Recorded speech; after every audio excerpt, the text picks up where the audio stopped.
তো আমি চিন্তা করলাম জামায়াতে ইসলামের সঙ্গে আমার কাজ করা দরকার। হ্যাঁ, অবশ্যই প্রতিটা সংগঠনে বিভিন্ন সীমাবদ্ধতা থাকবে, বিভিন্ন ভালো দিক থাকবে, বিভিন্ন সাইডে মানে বিভিন্ন ব্যাপার থাকতে পারে, এবং সংগঠনের সব মানুষ একরকম হবে না।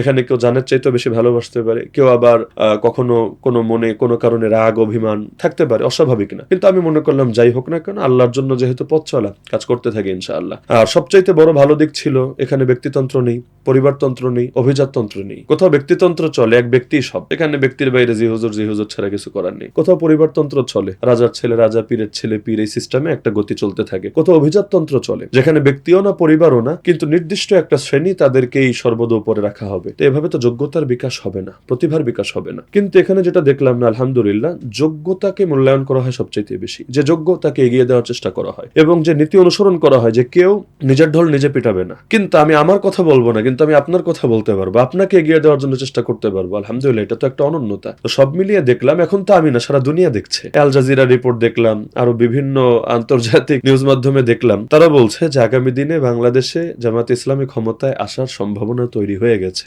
এবং আন্তর্জাতিক বিশ্ব তাদের সাথে নিয়মিত বৈঠক করছে। তারাও বুঝতে পারছে পাওয়ারে চলে আসতে পারে। আর একটি ইসলামী সংগঠন সব শ্রেণী পেশার লোক নিয়ে ইতিমধ্যে এই পর্যায়ে চলে এসেছে যে রূপরেখা পর্যন্ত দেখিয়ে দিয়েছে। কোনো হুজুগ না যে আমরা ইসলাম কায়েম করবো, এই করবো সেই করবো, সেটা না। একটা পলিসি সামিট করে এবং বিভিন্ন সময় নিজেদের চিন্তা চেতনা এমন ভাবে বলছেন, জাতি দেখতে পাচ্ছে এর চাইতে ইউনিক তো কিছু হয় না। বাকিটা তো চেতনা বিক্রি করে খাচ্ছে, এক একজন এক একটা ধান্দা করছে। কিন্তু এখানে দেখা যাচ্ছে এত দূরদর্শী চিন্তা ভাবনা। আমি তো মনে করি বাংলাদেশ জামায়াত ইসলামী যদি এই দেশে ক্ষমতা একবার আসে, দ্বিতীয়বার সরা লাগবে না, কারণ জাতি তাদেরকে মাথার উপর রাখবে, মাথার উপর। তারা দেখবে ওই এরদোগানের ক্ষেত্রে যা হয়েছে, এত ষড়যন্ত্রের পর নির্বাচন আসলে সেই তো আগে যাচ্ছে। মানুষ দেখতে পাচ্ছে যে না, বিকল্প হয় না। তো বাংলাদেশ জামায়াতে ইসলামী শুধু ইসলামের কথা বলছে এ কারণে বলছি না, বরঞ্চ বাস্তবে সব শ্রেণী পেশার মানুষ নিয়ে, শুধু হুজুর না, সব শ্রেণী পেশার মানুষ নিয়ে যোগ্যতা সমন্বয় ঘটি ইতিমধ্যে এমন পর্যায়ে গিয়েছে, যদি তারা কখনো ক্ষমতায় আসে, আমি মনে করি এই শুধু এশিয়া না, পুরো ওয়ার্ল্ডের জন্য এই দেশটা একটা উন্নয়নের মডেলে পরিণত হবে ইনশাআল্লাহ। তো সেই চিন্তা সামনে রেখে আসা, এবং এক্ষেত্রে সমালোচনা যতই হোক আমি এটাকে এনজয় করব,